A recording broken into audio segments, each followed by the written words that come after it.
আমার খুব ভালো লাগছে যে আজকাল তোমরা সবাই সময়ের মধ্যেই রাজসভায় চলে আসছো। কি করব মহারাজ, বাইরে চাঁদি ফাটা গরম, তাই ঝপাঝপ চান করে গপাগপ খেয়েই রাজবাড়ির উদ্দেশ্যে দৌড় লাগাই। বুঝতে পেরেছি, গরমটা অসহ্য হয়ে উঠেছে। এখনো তো বৈশাখ মাসই পড়লো না। আর তো কয়েকটা দিন মাত্র। মহারাজ, এবার একটা নতুন কিছু করুন না। পয়লা বৈশাখ দিনটা খুব শুভ। তিথি নক্ষত্র তো ভালো স্থানে আছে, কিছু একটা নতুন ভাবনা চিন্তা করুন। দেখো, সেদিন সকালে তো রাজবাড়িতে পুজো পাঠ হবে, কিন্তু তারপরে আমাকে তোমরা আর পাবে না। আমি আর তোমাদের রানীমা একটু উত্তরে পাহাড়ে ঘুরতে যাব।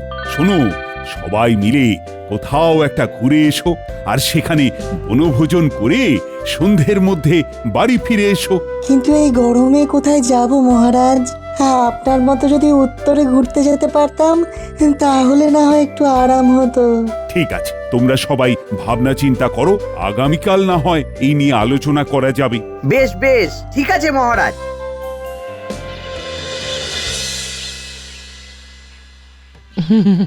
এই দেখো, সামনে পয়লা বৈশাখ।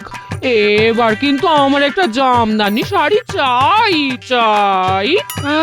দু পয়সা আমদানি করতে টাক ফেটে যাচ্ছে, আর তুমি জামদানি জামদানি করছো। হ্যাঁ, ও সব কথা শুনবো না, পুজোর সময় থেকে ঘোরাচ্ছ।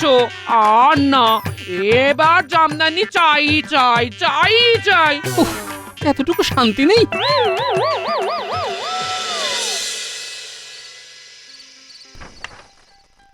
এই শোনো না, কি হয়েছে বলো। বলছি কি, অনেকদিন তো কোথাও ঘুরতে যাইনি, আমাকে কোথাও একটা ঘুরতে নিয়ে চলো না। উফ, শুরু হয়ে গেল। উঠতে গেলে শাড়ি আর বসতে গেলে ঘুড়ি। সারাদিন বায়না আর যখন তখন গয়না, আর সয় না। দেখো, তুমি যদি আমাকে ঘুরতে নিয়ে না যাও তাহলে আমি একাই বেরিয়ে পড়বো, আর ফিরবো না, এ বলে দিলাম। আরে একটু সবুর করতে শেখো, আগে ভাতাটা তো পাই, তারপর ভেবে দেখবো।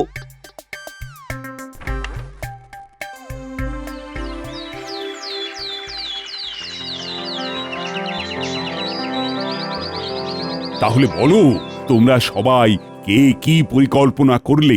দেখুন মহারাজ, আমার মাথায় একটা দুর্দান্ত বুদ্ধি মাথাচাড়া দিয়ে উঠেছে। কি বুদ্ধি বলো গোপাল? দেখুন মহারাজ, আমরা তো শীতকালে বনভোজন করি, এবার হোক গরমকালে বনভোজন। বাহ বাবা বাবা, গোপালের আমি শুধু নিন্দা বন্ধ করি, কিন্তু গোপালের এবারের প্রস্তাবটা বেশ, আমার মনে ধরেছে। হ্যাঁ মহারাজ, অনেকদিন ভালো মন্দ খাওয়া দাওয়া হয়নি, গিন্নি বায়না বায়না করে কদিন ধরে ভালো মতো কিছুই রান্না করছে না মহারাজ। বেশ, তাহলে তোমাদের আজকেই আমি নববর্ষের ভাতা দেওয়ার ব্যবস্থা করছি। সেই অর্থ খরচ করে তোমরা বনভোজন করে কাপড় জামা কিনো। জয় জয় মহারাজ মহারাজ কৃষ্ণচন্দ্রের কৃষ্ণচন্দ্রের জয়। ঠিক আছে, ঠিক আছে গোপাল, তুমি যখন বনভোজনের প্রস্তাব তুলেছ, তখন তুমি না হয় এই ব্যাপারটা নিজের হাতে সামলাও। যথাজ্ঞা মহারাজ, আমি তাহলে আজকেই একটা ব্যবস্থা করছি। একটু ভাবনা চিন্তা করে বিকেলে সবার সাথে ব্যাপারটা নিয়ে আলোচনা করে নেব। আপনারা সকলে রাজবাড়ির বাগানে হাজির থাকবেন, কেমন? হ্যাঁ, আচ্ছা আচ্ছা।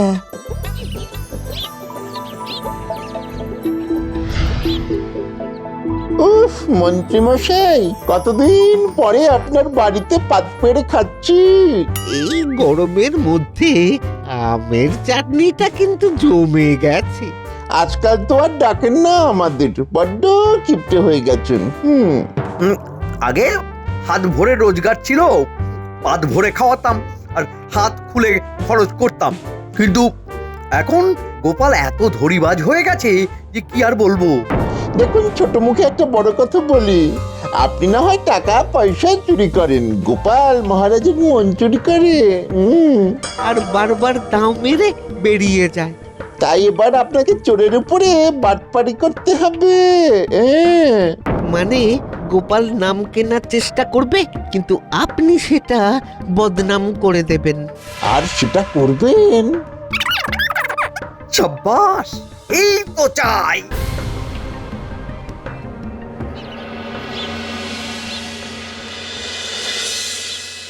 তোমরা আলোচনা শুরু করার আগে তোমাদের মনে একটু আনন্দ দিই।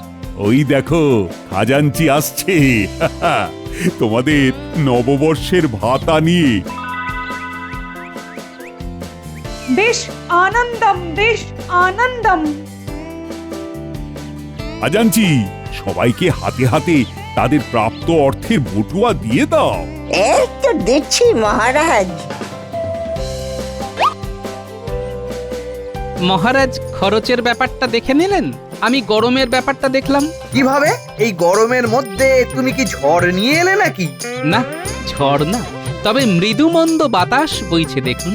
সেই জন্যই তো এই আলোচনাটা রাজবাড়ির বাগানে করার সিদ্ধান্ত নিয়েছি। ভালো করেছো, অনেক আলাপ প্রলাপ সংলাপ হয়েছে, এবার আসল কথাটা শুরু করো তো গোপাল। আচ্ছা, নববর্ষে বনভোজনের জন্য আমি 30 মোহর ধার্য করেছি। প্রত্যেককে নববর্ষের দিন সকালবেলা রাজবাড়ির সামনে হাজির থাকতে হবে। হ্যাঁ হ্যাঁ, সে তো আমরা থাকবই।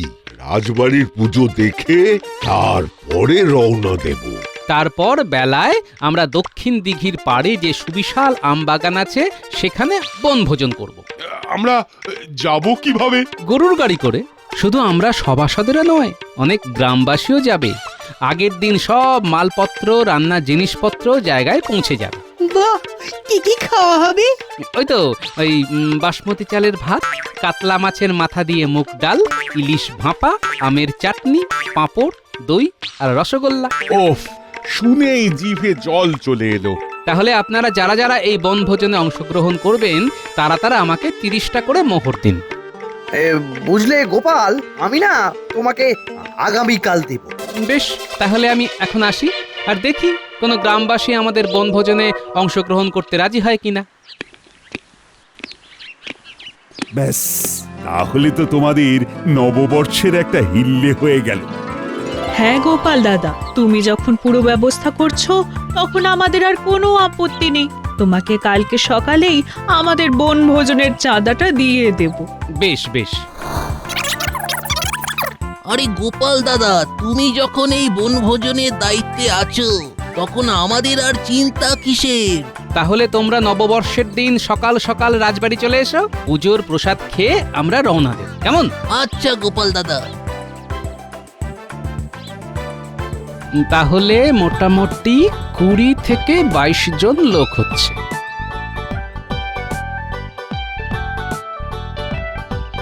বলা, নববর্ষের দিন সকালবেলায় কয়েকশো রসগোল্লা আর দই লাগবে, বুঝলি?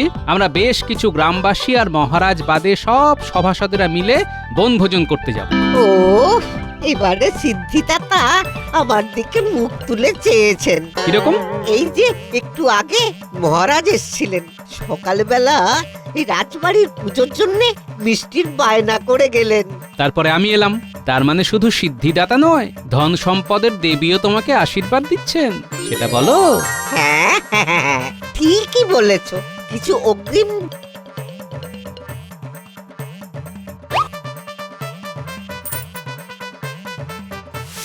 হ্যাঁ হ্যাঁ হ্যাঁ, তোমার কথা মতো আমরা 5টা গরুর গাড়ি নিয়ে সকাল সকাল নববর্ষের দিন রাজবাড়ির সামনে পৌঁছে যাব। হ্যাঁ, কিন্তু তার আগের দিন একটা গাড়ি নিয়ে আমার বাড়িতে আসতে হবে। শাক সবজি, চাল, মুদিখানার সব জিনিসপত্র আগের দিন নিয়ে যাবে। মাছ আর মিষ্টিটা পরের দিন সকালে আমাদের সাথে যাবে। আর হ্যাঁ, নববর্ষের দিন তোমরা গাড়ি রেখে আমাদের সাথেই বনভোজন করবে, তার জন্য কোনো অর্থ লাগবে না, কেমন? বেশ গোপাল দাদা, বেশ। হ্যাঁ,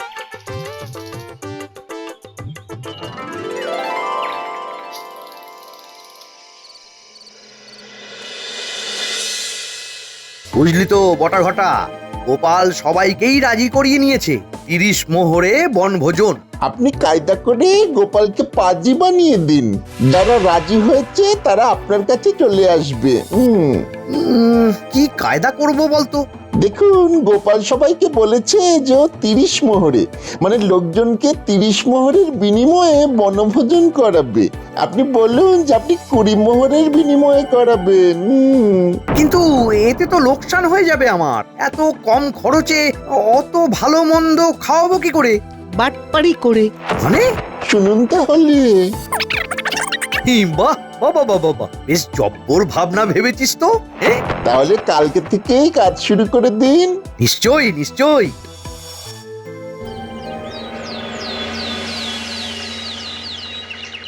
তারপরে বলো গোপাল, বনভোজনের কি ব্যবস্থা হলো? মহারাজ, সব ব্যবস্থা হয়ে গেছে। সমস্ত বাজারে দোকানে দোকানে আমি বলে দিয়েছি, নগদ অগ্রিম দিয়ে এসেছি। ব্যাস, তাহলে তো আর কোনো চিন্তাই নেই। সবাই গোপালকে 30 মোহর করে দিয়েছো তো? মহারাজ, আমি দিইনি, কারণ আমি গোপালের সাথে যাব না বনভোজনে। সে কি মন্ত্রী মশাই, আপনার আপত্তি কোথায়? গোপাল, তুমি কি বনভোজনের ব্যবস্থাপনায় কোনো ত্রুটি রেখেছো? না তো মহারাজ, সব ব্যবস্থাই ঠিক আছে। গরুর গাড়ি বলা আছে, গরুর গাড়ি ওখানে রাখার জন্য সুন্দর জায়গা রয়েছে। আগের দিন চাল ডাল তেল নুন মুদিখানা আনাজ হাঁড়ি পাতিল সব পৌঁছে যাবে, আর পরের দিন মাছ আর মিষ্টি নিয়ে যাও। বাহ বাহ বাহ, এ তো সব গোছানো ব্যাপার। তাহলে মন্ত্রীর সমস্যা কোথায়? না, এসব বলতে পারবো না। যা বাবা, কি আর করব বলুন, আপনাকে তো আর ধরে বেঁধে নিয়ে যেতে পারবো না। তাছাড়া একজন না গেলে কিছু যায় আসে না। এই, তোমরা ঝগড়াটা বন্ধ করো তো। দেখো, গোপাল 30 মোহরের বিনিময়ে তোমাদের সবাইকে নিয়ে যাবে, কিন্তু তোমরা যদি আমার সাথে যাও তাহলে 20 মোহরের বিনিময়ে নিয়ে যাব, বুঝলে? কি তাহলে আপনি আমাদের শুধু বলছেন কেন? বাকিদেরকেও বলুন। না, বিজ্ঞানী আর সভাকবি গোপালের নেওটা, তাই ওদের বলছি না। তোমরা এক কাজ করো, বুঝলে, গ্রামে গ্রামে গিয়ে বাড়ি বাড়ি গোপনে এই খবরটা পৌঁছে দাও, আর বলো যারা যারা গোপালকে অর্থ দিয়ে দিয়েছে তারা যেন গোপালের কাছ থেকে সেটা নিয়ে নেয়। বেশ বেশ, ভালোই হলো। 10 মোহর কমে ব্যবস্থা হয়ে গেল, কিন্তু খাবারের গুণমান খারাপ হবে না তো? সব ভালো হবে, সব ভালো হবে। গোপাল গরুর গাড়িতে নিয়ে যেত, আমি ঘোড়ার গাড়িতে নিয়ে যাব। আমি তো আর গোপালের মতো ভিতরে ভিতরে অর্থ নিজের ট্যাকস্থ করছি না। আমি সৎ নিষ্ঠাপরায়ণ ব্যক্তি। যাও যাও, তোমরা এগিয়ে গিয়ে গ্রামবাসীদের কান ভাঙিয়ে দাও, যাও। বেশ বেশ বেশ। ও, তাহলে তো বেশ ভালোই হলো। ঠিক আছে, আমি গোপাল দাদার কাছ থেকে টাকা পয়সা সব চেয়ে নেব। হ্যাঁ, কিন্তু ব্যাপারটা খুব সাবধানে আর গোপনে করবে। হ্যাঁ হ্যাঁ।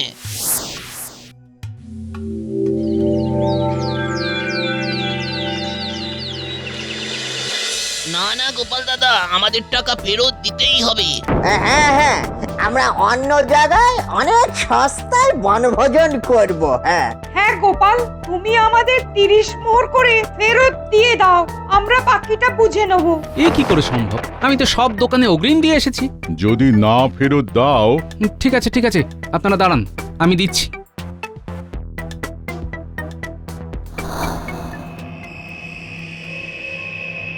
অনেক লোকজন তো চলেই গেল, এবার কি হবে? আমার মনে হচ্ছে এ সব কিছু মন্ত্রী মশাইয়ের চক্রান্ত। যাই হোক, কাল বাদে পরশু নববর্ষ, যে কজন আছে তাদের নিয়েই আমরা বনভোজন করব।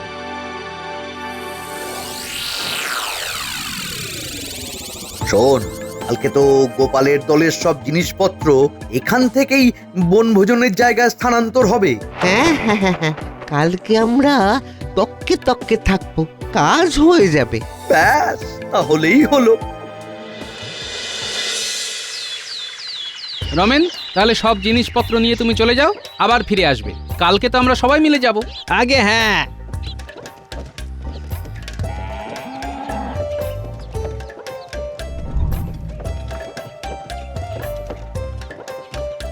গারোয়ান ভাই, গারোয়ান ভাই, দাঁড়াও দাঁড়াও। কি হলো বাটা? আর বললো না, একটা লোক খুব অসুস্থ, ওকে একটু ধরে পাশের দাতব্য চিকিৎসালয়ে নিয়ে যেতে হবে। তুমি একটু সাহায্য করো ভাই। আরে আমার মেলা কাজ, অনেক দূর এই জিনিসপত্র নিয়ে যেতে হবে বুঝলে।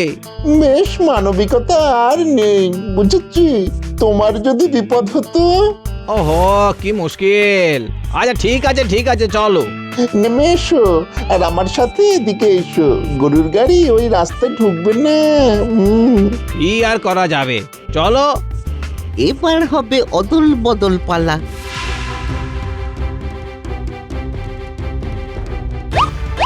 ভাই বটা, কোথায় সেই অসুস্থ ব্যক্তি কোথায়? এ বাবা, এখানেই তো ছিল, কোথায় গেল? ও, এই যে শুনছেন, কোথায় আপনি? যা, সাড়া দিচ্ছে না। দূর দূর, আমার সময় নষ্ট হলো। উফ, কাজ শেষ।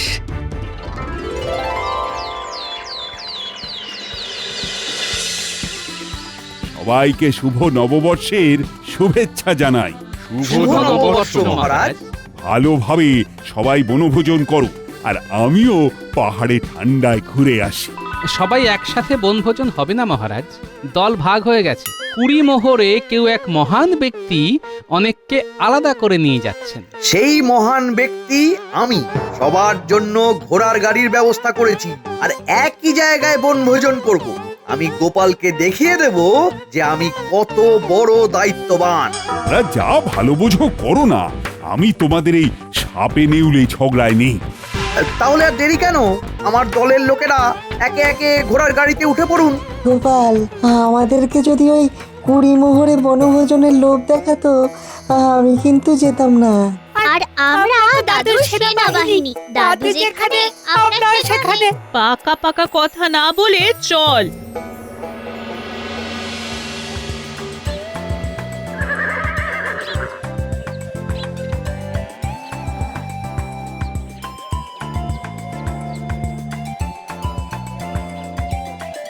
এ কি গোপাল দাদা, এ তুমি কি চাল এনেছো? সবই তো পোকা চাল।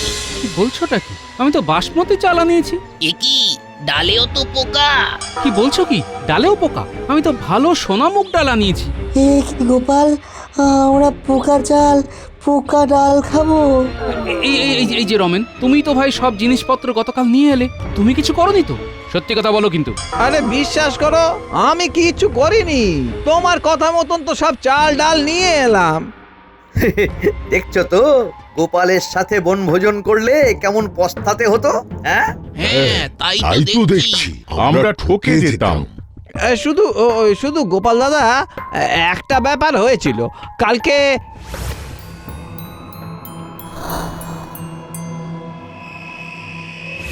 আচ্ছা, এই ব্যাপার। তার মানে বটটা তো মন্ত্রীর সাথে এসেছে, মানে 2 × 2 = 4। না, আমাকে এবার বাঁকা আঙুলে ঘি তুলতে হবে। আমি খুবই দুঃখিত। আমি এক্ষুনি কাছাকাছি কোনো ভালো দোকান থেকে চাল ডাল আনার ব্যবস্থা করছি। ভাই রাধুনি, তুমি বরং মাছটা আগে বানিয়ে নাও। আচ্ছা। ন্যাপলা, গুলটে, তোরা কানে কানে একটা কথা শোন। বলো গোপাল দাদু। মজা জমে উঠেছে। যাই, আমি গিয়ে ব্যাপারটা দেখে আসি। পুটির মা, বিজ্ঞানী, তোমরা নববর্ষ কেমন উদযাপন করছো? আর কি বলবো বলুন, সব চালে ডালে পোকা। পোকা না, পোকা না, তোমরা হয়ে গেছো বোকা।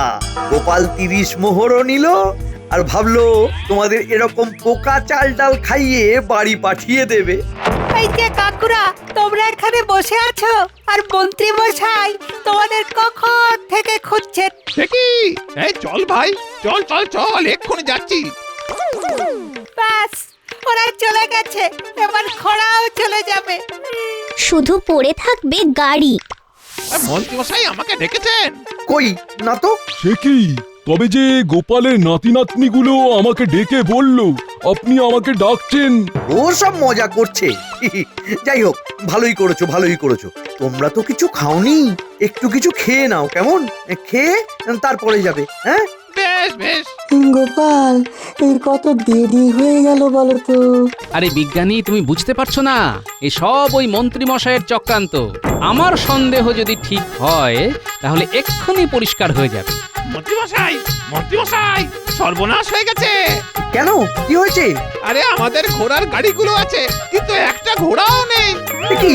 আরে তাহলে আমরা বাড়ি ফিরবো কি করে? হ্যাঁ, কি মন্ত্রী মশাই, আমরা কি করে ফিরবো? কৃষ্ণনগর তো অনেক দূর। বাবা, এবার কি হবে? কি হয়েছে? কোনো সমস্যা?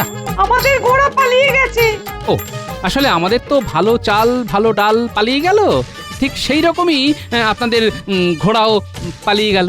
মানে তোমার নাতি নাতনিরা কিছু করেছে নাকি? আপনার প্রাণের বটা আমাদের মালপত্র বাহক গাড়োয়ানের সাথে কিছু করেছে নাকি? ও মন্ত্রী মশাই, আপনার কথা শুনেই তো আমি ওরে চেপে যা, চেপে যা।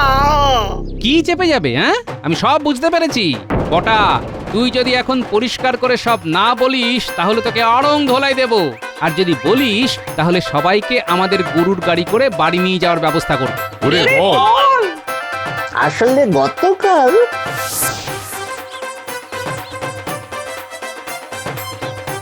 ছি, ছি, ছি, ছি, ছি, মন্ত্রী ছি মশাই। ছি মন্ত্রী মশাই, আপনি এত নীচ মানসিকতা। আমরা 10 মোহর কমের জন্য আপনার দলে এলাম। আর আপনি আপনি এটা করলেন? আমি সবাইকে গাড়ি করে নিয়ে যাব, শুধু মন্ত্রীকে নয়। হ্যাঁ নয় হ্যাঁ, আর এটাই আপনার নববর্ষের উপহার।